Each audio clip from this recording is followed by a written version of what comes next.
Programme live देख रहे हैं और प्यारे प्यारे कमेंट्स दे रहे हैं, आपका बहुत बहुत शुक्रिया। तो इस वक्त हम जा रहे हैं, हमारे पास मौजूद हैं अल्लाह गोला साहब, उनके पास, और उनसे कहेंगे कि मौलवी कादिर बख्श रहमतुल्लाह अलैह का ऐसा कलाम सुना दें जिसमें बाद सबा की बात हो, जिसमें हुजूर को इश्क की बात हो, और मौलवी कादिर बख्श तो है ही इश्क के शहंशाह। सुभान अल्लाह जी, क्या सुना रहे हैं? जी मियाँ साहब, हजरत मौलवी कादिर बख्श के रहमतुल्लाह तआला अलैह शहंशाह इश्क हैं, जो फैज़याब हुए हैं हजरत लाल शहबाज कलंदर से। जी, बाद सबा की बात की आपने, तो हजरत मौलवी कादिर बख्श रहमतुल्लाह तआला अलैह का लिखा हुआ कलाम मुझे याद आ गया। जी बिस्मिल्लाह। तमाम दोस्तों की नजर करता हूँ। जी बिस्मिल्लाह।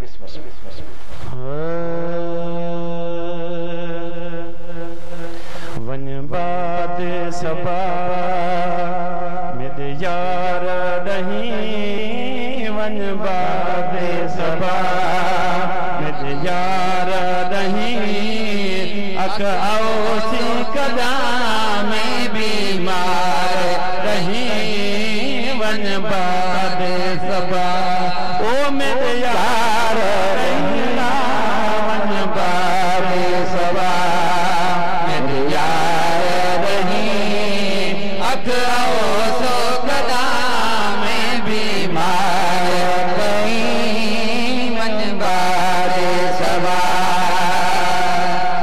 हिजर फिराक फकीरिया गलंगी ना सर तेरी। क्या बात है?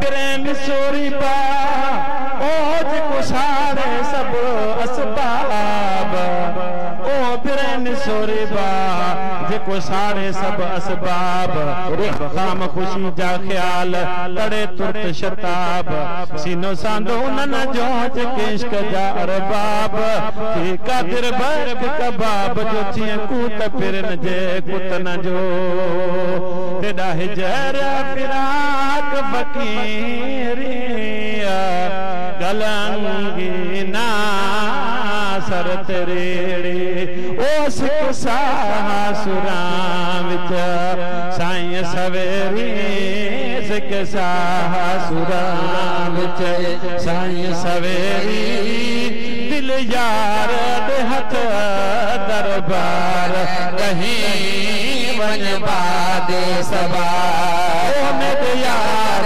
नहीं वन बाद सबा मेरे यार नहीं, अग सो कदा में बीमार नहीं, वन बाद सबा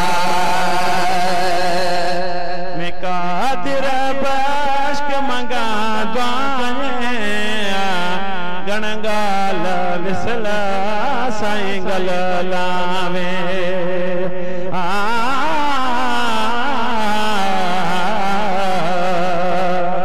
अदारे उठियड़ा ओ मुके वरक्यूं वन नाल अल्लाह जे साणा, ओ पंध बिकंदस पेरन ता ऐं पांदोड़ी थी पाणा, समर कांदम साथ जा मुत केची अणन जी काना, उते पौंदी जाम खे जाना ॾिसी गोले गुनहगार खे, मैं कादिर बख्श मंगा दुआएं, गणगाल साईं गल लावे, ओ मैं बानड़िया मदनी तू मेरा साईं, मैं बानड़िया तू मेरा साईं, ना बेग मेरे किरदार यहीं वन बाद सबा, मेरे यार नहीं वन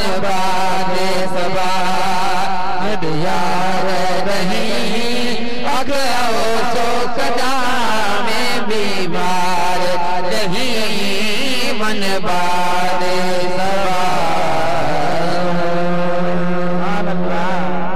सुभान अल्लाह, माशाअल्लाह माशाअल्लाह माशाअल्लाह। ये थे अल्लाह डिना गोला साहब, जिन्होंने बहुत ही प्यारे अंदाज में माशाअल्लाह बहुत ही प्यारा कलाम सुनाया।